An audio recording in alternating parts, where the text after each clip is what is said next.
Au sommaire de cette édition, culte spécial pour célébrer la Pâque a eu lieu le dimanche 16 avril 2017 au siège des églises Mission Pentecôte Internationale Le Bon Berger. Actualité africaine, République démocratique du Congo, 27 ans de multipartisme. Stratégie de réforme sur l'Union africaine. Football, Sénégal, d'anciens joueurs dont El Hadji Diouf veulent faire chuter le président de la Fédération sénégalaise de football.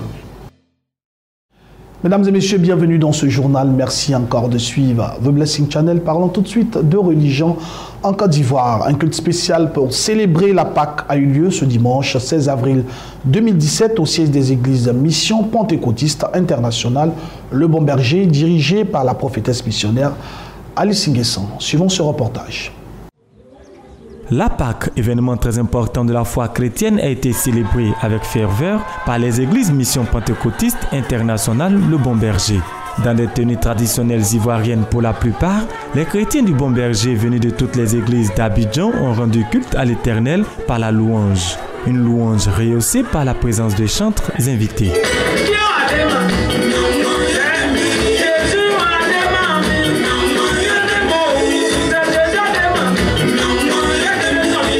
Si la Pâque marque la libération du peuple d'Israël, elle célèbre surtout la résurrection de Jésus-Christ et sa victoire sur la mort. À cette occasion, le chrétien est invité à revoir son alliance avec Dieu.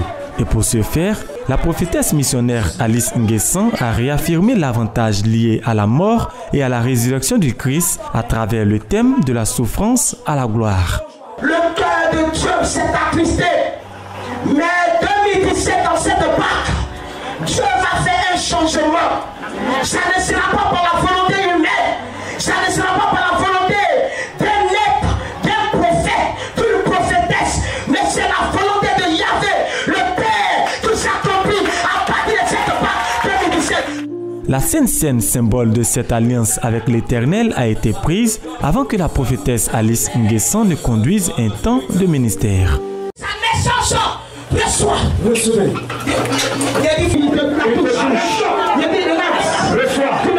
Au nom de Jésus. Attention, attention. Attention. Je vous ai dit attention. Envoyez la devant, s'il vous plaît. Soyez disposés, soyez disposés. Levez les mains vers le ciel. Le problème qui est dans ta vie. La Pâque 2017 est intitulée Pâque de gloire dans les églises Mission Pentecôtiste Internationale Le Bon Berger. Ce thème a été choisi à dessein, comme nous le dit la prophétesse missionnaire Alice Nguessan, fondatrice de la Mission Pentecôtiste Internationale Le Bon Berger. La Pâque pour nous est très important parce que nous venons pour fêter la résurrection de notre Seigneur Jésus-Christ. Jésus est allé à la croix, il a pris tous nos péchés, il a pris toutes nos difficultés, il a pris nos maladies. Tout ce qui n'était pas de la gloire de Dieu pour nous, il a pris, il allait clouer ça à la croix. Et aujourd'hui, il faut dire que l'homme est sorti vainqueur avec Jésus en ce jour de résurrection. Donc nous sommes venus pour célébrer ce moment. Nous sommes venus pour vibrer avec lui. Nous sommes venus lui dire que Jésus, c'est toi que nous reconnaissons. C'est toi qui es le chemin, la vérité et la vie. C'est toi qui es la résurrection.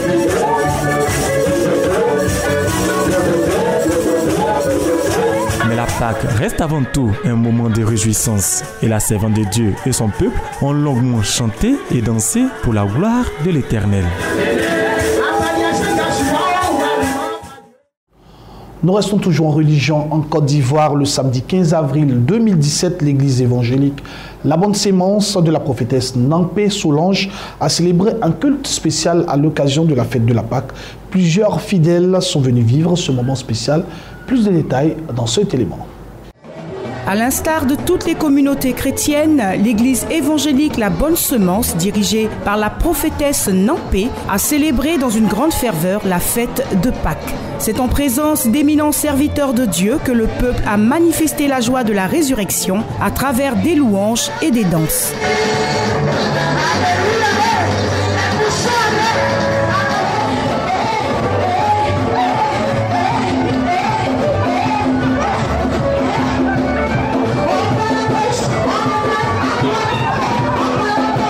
Cette glorieuse fête a été particulièrement marquée par la pertinente exhortation du prophète Dominique Nguessan sur le sens profond de la Pâque. Se fondant sur l'évangile de Jean au chapitre 3, le verset 16, il a rappelé que Pâques est le résumé même de l'expression forte de l'amour de Dieu pour les humains. Parce que célébrer la Pâque, c'est rendre gloire à l'agneau de Dieu qui a été immolé pour toutes les familles de la terre.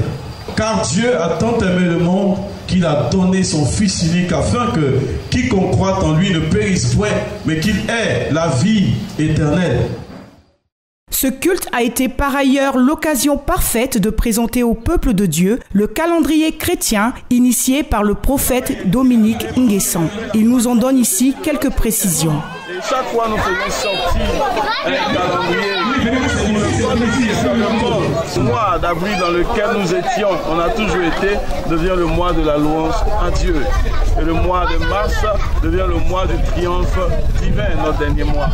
Et cette année est dénommée année des lâches. La Pâque, le mois d'avril, c'est notre nouvelle année, l'année des enfants de Dieu, c'est-à-dire les chrétiens. Nous devons oublier le mois de janvier, car notre nouvelle année, notre vraie nouvelle année, l'année des chrétiens, c'est le mois d'avril. Un repas copieux, digne d'une fête de Pâques, a couronné cette cérémonie. Nous ouvrons à présent l'actualité africaine avec le Congo, comme annoncé dans les titres. 27 ans après le discours historique du maréchal Mobutu Sese Seko annonçant la fin du régime de parti unique, la République démocratique du Congo ne connaît toujours pas d'alternance démocratique, malgré les quelques avancées enregistrées ces dernières années. Suivons cet élément. La RDC a commémoré ce lundi 24 avril les 27 ans de l'accession au multipartisme. Après plus de 2 décennies du mouvement populaire de la Révolution, parti-État, le Zaïre avait mis fin le 24 avril 1990 au régime de parti unique. Contraint par les contextes politiques mondiaux, poussé d'une part par la perestroïka, mais aussi des contestations internes réclamant plus de démocratie, le maréchal Mobutu s'était lancé dans une tournée dans le Zaïre profond pour des consultations dont les conclusions ont été à la base de ses discours historiques. Je vous annonce que je prends ce jour congé du mouvement populaire de la Révolution pour lui permettre de se choisir un nouveau chef devant conduire les changements des structures matérielles et humaines de ce parti. Pour rompre avec le monopartisme, le maréchal Mobutu avait lancé le multipartisme à 3. Devant la pression des acteurs politiques et de la population, il finira par accepter le multipartisme intégral. Près de 30 ans après ces discours historiques, le pays compte à ce jour 477 partis politiques. La culture démocratique s'installe dans les esprits populaires, mais ça a du mal à s'accepter au niveau de la classe politique. D'abord pour le pouvoir, les dirigeants qui ne manifestent pas la culture de l'alternance au pays. En 27 ans de multipartisme, le pays n'a pu organiser les élections démocratiques que par 2 fois, soit en 2006 et 2011, selon les observateurs de la scène politique congolaise. Après 27 ans sans une alternance démocratique, cette situation ne place pas le pays sur la liste des bons élèves en matière de démocratie. Le processus de réforme institutionnelle au sein de l'Union africaine est désormais en marche. L'organisation panafricaine veut se doter notamment d'une indépendance financière et aussi d'une restructuration à même de lui permettre d'être plus efficace. C'est lors du 27e sommet de l'Union africaine en juillet 2016 que le président rwandais s'est vu confier la mission de réformer l'Union africaine dans le but d'améliorer son efficacité. Entouré de 9 experts, Paul Kagame a produit un premier document contenant les stratégies à mettre en œuvre. À Conakry, ce lundi 24 avril 2017, il rencontre le président en exercice de l'Union africaine, Alpha Condé, pour présenter ses conclusions.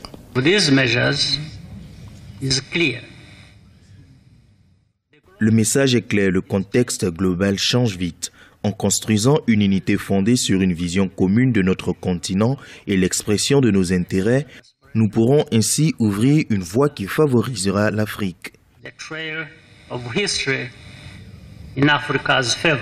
L'Union africaine veut faire peau neuve. Les propositions de l'équipe du président rwandais Paul Kagame pour restructurer l'UA se basent notamment sur la redéfinition de ses priorités fondamentales. Entre autres, une meilleure division du travail entre la Commission, les communautés économiques régionales et les États membres, ainsi que la transformation du nouveau partenariat pour le développement de l'Afrique NEPAD en agence de développement de l'UA. Les délibérations issues des consultations sur ce travail vont contribuer à une réforme efficace et adéquate de notre institution et relever ainsi les défis innombrables qui y sont attachés. L'extrême importance de la réforme qui nous mobilise aujourd'hui nous invite à donner un ton ferme de notre volonté de la faire aboutir dans les meilleurs délais. En plus des réformes politiques telles que le renforcement des compétences du président de la Commission, ce projet vise aussi la mise en œuvre immédiate de la taxe dite Kaberuka, une taxe de 0,2% sur les importations des pays membres pour financer le fonctionnement de l'institution. En Afrique du Sud, le président Jacob Zuma devrait lancer très prochainement un projet de développement économique de plusieurs millions de rands dans la localité de Harry Smith. Il faut préciser qu'une solution à l'épineux problème du chômage des jeunes dans la ville.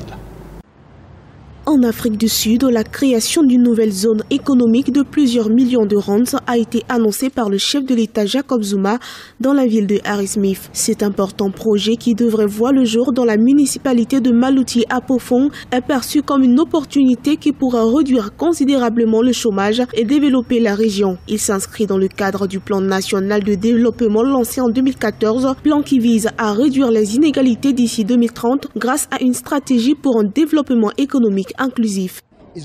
Ce sont environ 25 000 emplois permanents qui vont être créés pour les populations d'Harry Smith, mais pas seulement. Toute la région va également en bénéficier. De nombreux Sud-Africains se réjouissent déjà de cette initiative et appellent l'État à prendre en compte leurs recommandations. Pour eux, cette zone, si elle est mise en place, pourra radicalement changer le visage de la localité et renforcer les capacités du secteur privé.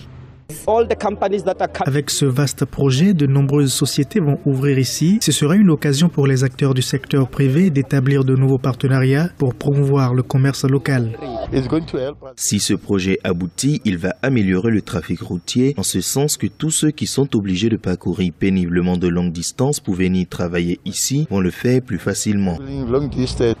Depuis 5 années, l'économie sud-africaine connaît une situation difficile avec une croissance évaluée à 0,3% en 2016 contre 1,3% en 2015. Entre corruption, inflation et fluctuation de la monnaie, les Sud-Africains ont ressenti les effets de la crise. Aujourd'hui, le gouvernement de Jacob Zuma s'est donné pour objectif de créer au moins 11 millions d'emplois d'ici 2030.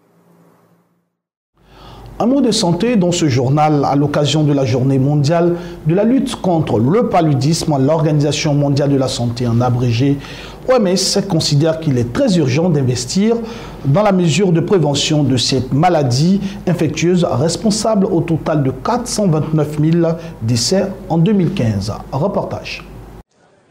Un vaccin antipaludique sera testé à grande échelle pour la première fois en Afrique.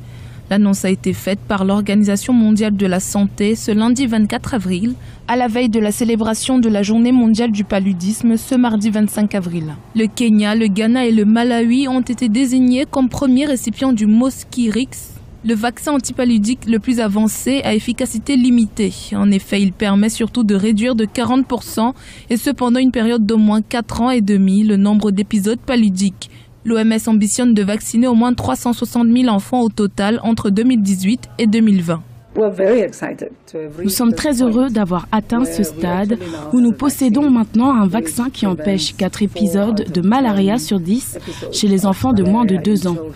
Nous sommes prêts à l'essayer sur le terrain afin de voir comment il peut être intégré dans les cycles de vaccination dans les pays du continent. Je pense que c'est un grand moment pour l'Afrique. Le paludisme reste l'une des maladies à plus fort taux de mortalité en Afrique. En 2015, sur 429 000 personnes décédées des suites de la maladie, 92% résidant en Afrique. Les enfants de moins de 5 ans représentaient plus des 2 tiers de ces décès. Les gouvernements africains sont impatients de pouvoir utiliser cet outil supplémentaire. Les 3 pays qui ont été choisis pour ce programme pilote étaient très intéressés par l'essai de cet outil, Si vous avez la possibilité de prévenir la malaria, c'est énorme en termes de contribution à la panoplie d'outils que nous avons déjà pour lutter contre la malaria en général. Donc les pays sont vraiment impatients. Ce projet pilote a notamment pour objectif d'évaluer l'efficacité du vaccin dans le contexte d'un usage routinier. Il permettra également de mettre en exergue les éventuels obstacles logistiques comme la sensibilisation des parents à un nouveau cycle de vaccination qui ne correspond pas au cycle traditionnel de vaccination des enfants. Parlons à présent d'éducation au Rwanda qui prévoit d'introduire le numérique dans l'éducation dès le mois de juin 2017. Cette réforme du gouvernement a aussi pour but d'uniformiser la qualité de l'éducation dans tout le pays. Au Rwanda, les autorités veulent accélérer l'ancrage du numérique dans le système éducatif national. C'est dans ce cadre que l'État prévoit d'introduire le numérique dans les lycées et collèges dès juin 2017. La croissance des TIC au Rwanda stimule l'innovation dans les secteurs productifs. L'éducation est l'une des priorités de l'État dans ses objectifs de croissance économique et de développement durable. L'initiative vise pratiquement à améliorer la qualité de l'éducation, mais aussi à réduire le coût de l'éducation parce que quand on utilise le support numérique, on ne fait que développer le contenu une fois, quel que soit le nombre des utilisateurs ou des usagers. Le contenu développé est le même. Donc, il y a gain en termes de coût d'investissement, de coût de l'éducation. En partenariat avec Microsoft Corporation, un géant mondial de l'informatique et de la micro-informatique, le pays va lancer dans les lycées et les universités des classes intelligentes.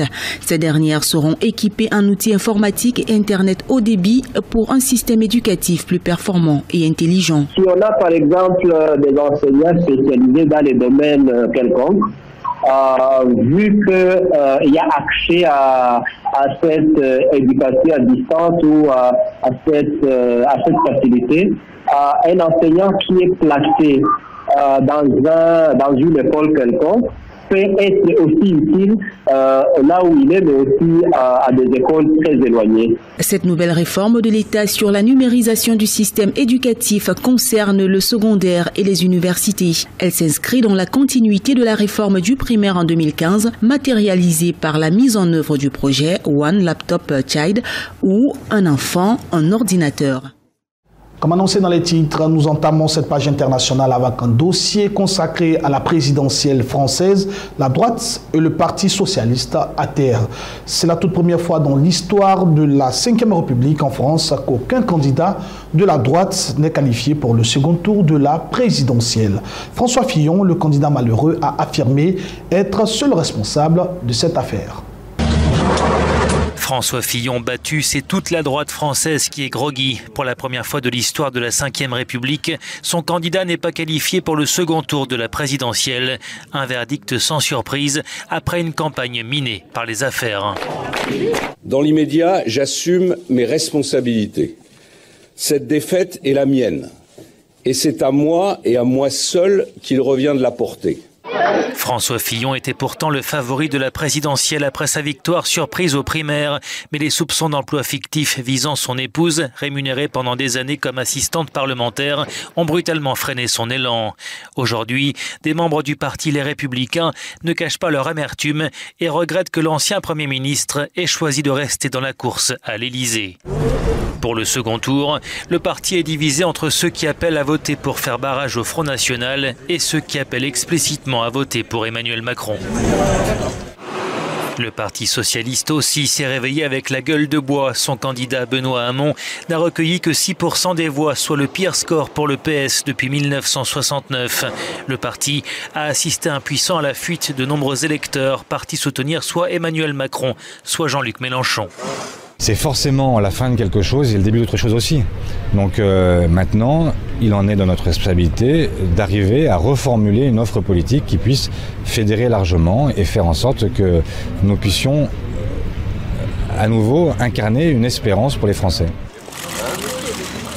Benoît Hamon, le frondeur, qui avait démissionné du gouvernement Valls pour cause de désaccords politiques, n'a pas réussi à rassembler autour de son projet, payant en partie l'échec du quinquennat du socialiste François Hollande, qui ne s'est pas représenté. Le taux de chômage en France reste élevé, la croissance demeure faible. chaos. Les deux partis traditionnels vont désormais devoir se relever et tenter de convaincre à nouveau leur électorat dans la perspective des élections législatives qui auront lieu au mois de juin. Nous restons toujours dans l'effervescence de la présidentielle française. Marine Le Pen, au second tour, 15 ans après son père, parti en campagne au nom du peuple, avant de revenir à ses fondamentaux sur l'immigration et la lutte antiterroriste. La patronne de l'extrême droite française, Marine Le Pen, rêve d'une victoire historique à la présidentielle, 15 années après l'échec de son père. 15 ans après son père, Marine Le Pen, la présidente du Front National, atteint le deuxième tour de l'élection présidentielle française. La première étape qui doit conduire les Français à l'Élysée est franchie.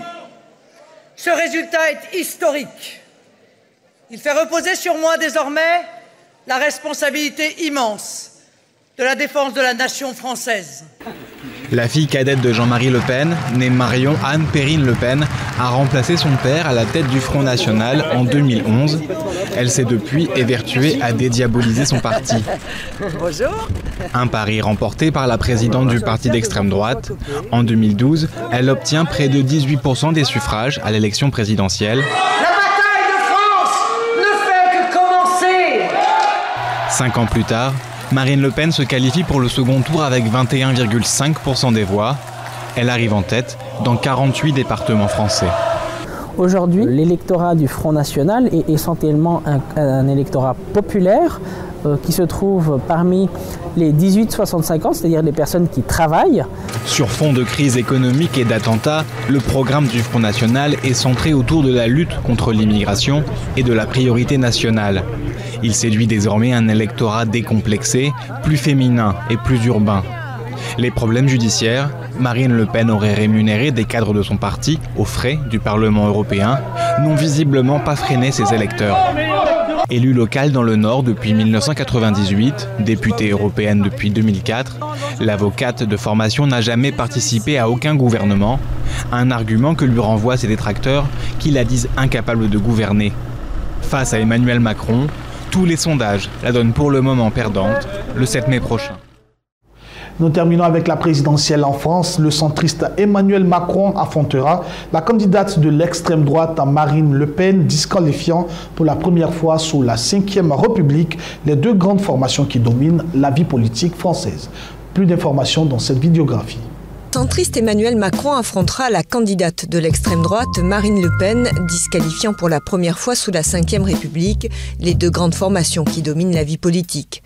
Âgé de 39 ans et jamais élu, l'ancien ministre de François Hollande a construit son mouvement En Marche sur le rejet des partis traditionnels et le désir de renouvellement des Français. Avec le soutien de François Fillon, candidat de Les Républicains, et du socialiste Benoît Hamon, tous deux éliminés au premier tour, Emmanuel Macron est favori pour devenir le plus jeune président de la République le 7 mai. Longtemps donné favorite dans les sondages et dans le sillage du vote du Brexit et de l'élection de Donald Trump aux États-Unis, Marine Le Pen n'a pas réussi son pari d'arriver en tête au premier tour, mais à 48 ans, elle espère toujours devenir la première présidente élue. Deux candidats avec deux programmes radicalement différents. Si Emmanuel Macron souhaite un budget, un parlement et des ministres des Finances uniques pour la zone euro, Marine Le Pen veut négocier la sortie de l'euro et de l'espace Schengen. Elle envisage un référendum sur l'appartenance à l'Union européenne. L'immigration est une chance et une fierté pour Emmanuel Macron. Par contre, Marine Le Pen veut supprimer le droit du sol, réduire l'immigration à un solde annuel de 10 000 personnes et durcir le regroupement familial. Les deux candidats gardent la durée légale du temps de travail à 35 heures. En revanche, Emmanuel Macron prévoit un système universel d'assurance chômage et un système de retraite universel. Pour Marine Le Pen, la priorité sera donnée aux Français en matière d'emploi. L'objectif d'Emmanuel Macron est de réduire à 50% la production d'énergie nucléaire, alors que la candidate du FN veut la maintenir telle qu'elle. Au Venezuela, 3 personnes ont perdu la vie lors des manifestations contre le président Maduro. Au total, 24 personnes ont été tuées et une centaine d'autres blessées durant le mouvement qui appelle à la destitution de Nicolás Maduro. Reportage. 3 morts supplémentaires hier lors des manifestations contre le président vénézuélien. Au total, depuis 3 semaines, au moins 24 personnes ont été tuées et une centaine d'autres blessées durant le mouvement qui appelle à la destitution de Nicolás Maduro.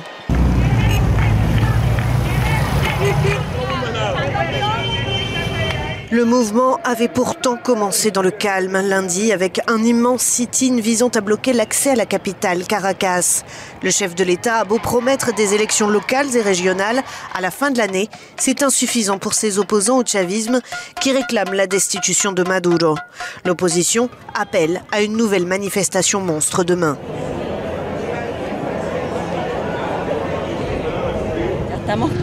On est fatigué, explique cette manifestante. Tous les jeunes fuient le pays parce qu'ici il n'y a plus de futur.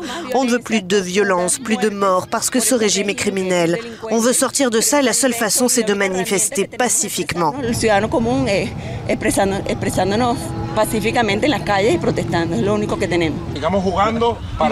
De son côté, le président vénézuélien affirme vouloir reprendre le dialogue avec l'opposition qui a remporté les législatives de 2015.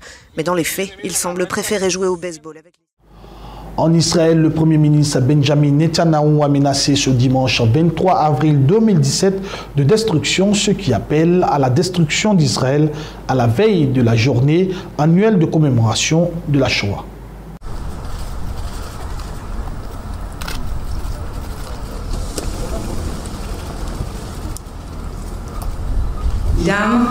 ולמחות את זכרם. יש לנו גאווה עצומה בדמוקרטיה הפתוחה. בצד האנטישמיות שמתגלית מחדש במערב, מתפרצת שנאה עזה ממזרח. האנטישמיות של האסלאם הקיצוני, ששני פלגיו, המונהגים על ידי איראן ודאעש, חותרים בגלוי להשמדתנו. שנאת היהודים מופנית כעת גם למדינת היהודים. האנטישמיות החדשה-ישנה רווחת אצל חוגים במערב והיא גם רווחת במוסדות האו"ם.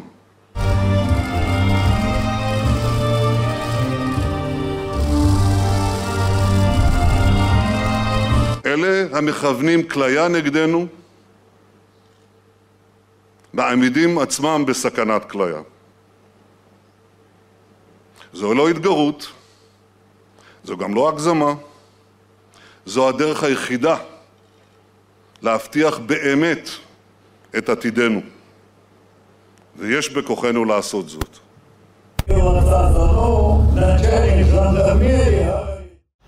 Parlons à présent de sport dans cette édition d'information. En football, au Sénégal, réunis sous la bannière du collectif pour le renouveau du football sénégalais, d'anciens internationaux sénégalais ont décidé de révolutionner les choses au sein de la Fédération sénégalaise de football.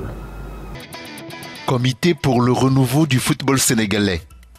C'est le nom du collectif mis en place par d'anciens internationaux pour, je cite, apporter un nouveau souffle au football sénégalais.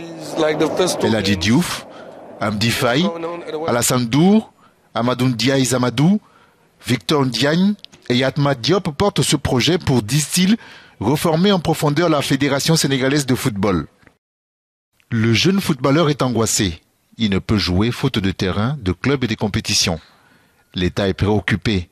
À chaque campagne, il est obligé de gérer les carences de la fédération.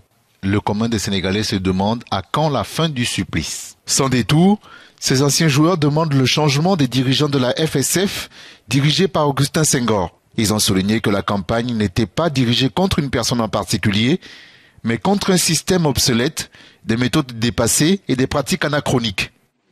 Des déclarations qui trouvent par ailleurs leur fondement dans la campagne en demi-teinte des Lions de la Teranga du Sénégal à la CAN 2017 au Gabon, où l'équipe avait échoué en quart de finale alors qu'elle était annoncée parmi les favoris. Mesdames et messieurs, c'est ici que prend fin ce journal préparé par l'ensemble de la rédaction. Bonne suite de programme sur Blessing Channel. Dieu vous bénisse. À bientôt.